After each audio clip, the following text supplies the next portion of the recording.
देखते हैं कि जब भक्ति प्रबल हो तो पत्थर में भी भगवान प्रकट हो जाते हैं।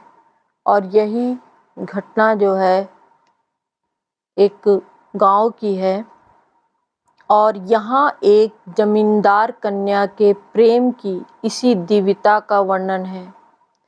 श्रद्धा भाव, विश्वास पूर्वक, अनन्य भाव से अपने इष्ट देव के पाद पद्यों में हृदय की आसक्ति को ही भक्ति कहते हैं। श्रद्धा का यह भाव मूर्ति के माध्यम से भक्त अपने आराध्य तक पहुंचाता है और उस भक्ति सूत्र से बंधे होने के कारण भक्त के आह्वान पर भगवान अपने बैकुंठ लोक को छोड़कर उस तक पहुंच जाते हैं। तो ये एक कथा है, बड़ी दिव्य कथा है। बहुत ही पहले की बात है। मैं शैलजा अपने चैनल शैलजा तिवारी पर आपका हार्दिक स्वागत करती हूँ और चलिए कथा का प्रारंभ करते हैं। बहुत पहले की बात है। एक जमींदार जिसके 2 पुत्र थे और एक कन्या थी। एक बार जमींदार के यहाँ उनके श्री गुरुजी महाराज आए। जमींदार जी ने उनका बड़ा ही स्वागत किया, सत्कार किया। जब गुरुजी शालिग्राम भगवान की सेवा करने लगे तो जमींदार का पूरा परिवार वहां आकर बैठ गया।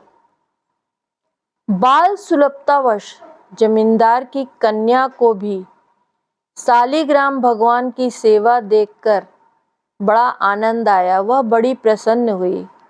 उसने अपने श्री गुरुजी महाराज जी से ठाकुर जी की एक मूर्ति के लिए निवेदन किया। गुरुजी, मुझे भी सेवा करने के लिए दे दीजिए।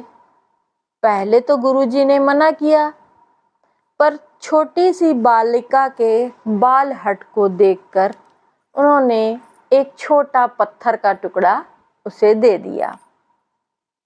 बालिका ने पूछा कि गुरुदेव, मैं अपने भगवान को क्या कहकर पुकारूंगी?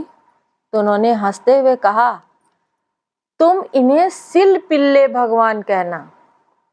श्री गुरुजी महाराज जी ने सामान्य ढंग से पूजा की विधि भी बतला दी। अब वह जमींदार कन्या, छोटी सी बच्ची, नित्य बड़े ही प्रेम से, बड़े ही भक्ति भाव से अपने सिल पिल्ले भगवान की सेवा करने लगी, उनकी पूजा करने लगी। धीरे धीरे उसे इस कार्य में बड़ी रुचि हो गई। उसे बड़ा आनंद आने लग गया। वह सिल पिल्ले भगवान की पूजा करने के अतिरिक्त और किसी भी काम में उसका मन नहीं लगता था। भगवान को भी उसकी सेवा पूजा में बड़ा आनंद आया, क्योंकि उन्हें तो केवल हृदय का शुद्ध भाव ही चाहिए ना। इसीलिए कहते हैं कि पत्थर में भी अगर आप भक्ति भाव से पूजें तो उसमें भी भगवान आ जाते हैं। वे उस पत्थर के टुकड़े की गई पूजा को ही अपनी पूजा स्वीकार कर लेते थे। अब धीरे धीरे समय बीता। कालांतर में जमींदार की मृत्यु हो गई। जब जमींदार की मृत्यु हो गई तो उसके दोनों पुत्र अलग अलग रहने लगे। जमींदार की पुत्री भी अपने एक भाई के साथ रहने लग गई। धीरे धीरे दोनों भाइयों में इतना वैर, इतना देश द्वेष, इतना गुस्सा बढ़ा कि एक दिन छोटे वाले भाई ने बड़े भाई के घर पर कुछ लोगों को लेकर आक्रमण कर दिया, हमला कर दिया और उसका सारा धन लूट लिया। और तो और वे लोग अपनी बहन का ठाकुर, जिसे गुरुजी ने सिलपिल्ले भगवान दिया था, ठाकुर बटवा, उसे भी उठा ले गए, जिसमें वह सिलपिल्ले भगवान को रखती थी। अब वह बड़ी ही दुखी हुई। उसने सिलपिल्ले भगवान के विरह में अन्न और जल त्याग दिया। उसने खाना पीना सारा छोड़ दिया। यह बात जब गांव वालों को पता लगी तो उन लोगों ने जमींदार पुत्री को समझाया, देखो बेटा, यह तो झगड़ा भाइयों का है, तुम्हारे लिए तो दोनों भाई, दोनों लोग ही एक जैसे हैं। तुम जाकर अपने भाई से अपना ठाकुर बटुआ मांग लो, वो जरूर दे देंगे। अब बड़े बुजुर्गों के इस तरह समझाने पर वह उस गांव में गई जहां उसका दूसरा भाई रहता था। उसने अपने भाई से अपने ठाकुर बटुए की मांग की। कही, भैया, मेरा जो ठाकुर बटुआ आपके साथ चला गया है उसे दे दीजिए। और कहा कि जब तक मेरे ठाकुर जी नहीं मिलेंगे, मेरे सिलपिल्ले भगवान नहीं मिलेंगे, तब तक मैं उनकी सेवा पूजा किए बिना अन्न जल नहीं ग्रहण करूंगी, और यहाँ तक मैं अपने प्राण भी त्याग दूंगी, अपनी जान दे दूंगी। यह कह सुनते ही भाई ने कहा, तुम घर में आओ, वहां सभी ठाकुर जी एक ही स्थान पर विराजमान हैं, तुम अपने सिलपिल्ले भगवान को पहचान कर ले जाओ। भाई ने व्यंग से कहा। भाई के पास ही एक व्यक्ति और बैठा हुआ था, उसने भी व्यंग किया और व्यंग करते हुए कहा कि यदि तुम्हारा अपने सिलपिल्ले भगवान से इतना ही प्रेम है तो अंदर जाने की क्या जरूरत है, तुम उन्हें ही अपने पास बुला लो। अब जमींदार कन्या के नेत्र अश्रुपूर्ण हो गए, उसके आंखों से आंसू की धारा बहने लगी, क्योंकि उसके प्रेम और भक्ति का पर व्यंग था, उसके प्रेम और भक्ति का अपमान था। उस समय उसके दिल में, उसके हृदय में वही भाव उत्पन्न हुए जब ग्राह ग्रसित गजेंद्र या दुशासन द्वारा अपमानित हो रही द्रौपदी के हृदय में उत्पन्न हुए थे।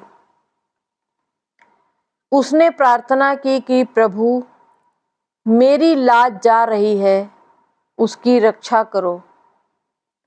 उसके दिल में, उसके हृदय में दुख था। उसने भगवान को पुकारा, घट घट वासी भगवान, उस अनन्य भक्त से भला कैसे दूर रह सकते थे। उसकी पुकार हुई नहीं कि वे आकर उसके हृदय से लग गए। यह अघटित घटना हुई। अब उस बालिका के आंखों से अश्रुधार बह रही थी और उसके हृदय में अपमान का अनुभव हुआ। वह भगवान को याद करने लगी और उसने प्रार्थना की कि प्रभु, मेरे प्रेम की लाज जा रही है, उसकी रक्षा करो प्रभु। भगवान उस अनन्य भक्त से भला कैसे दूर रह सकते थे।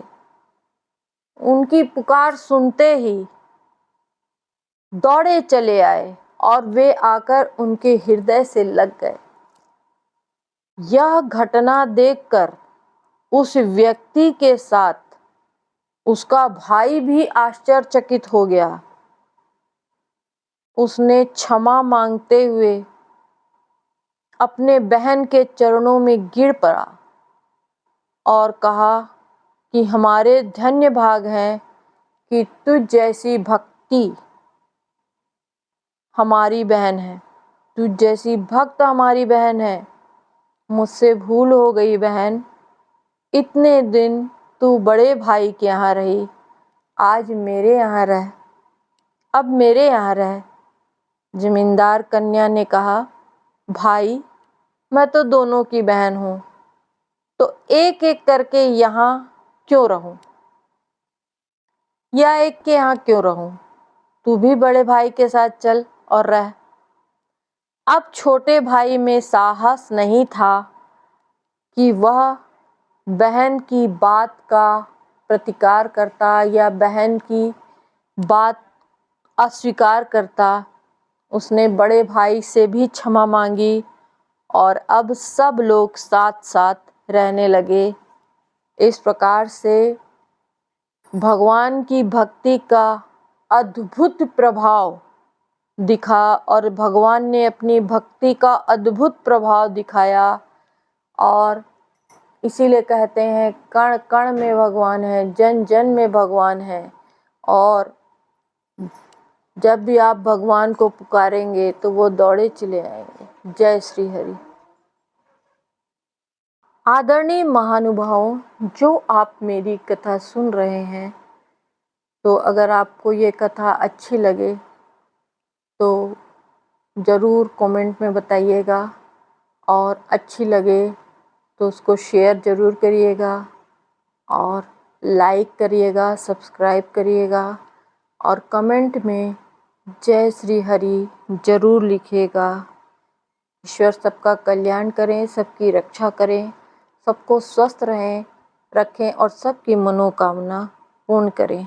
जय श्री हरि। और इसी के साथ ही मैं अपना विराम करती हूँ। नमस्कार। सदा खुश रहें, स्वस्थ रहें।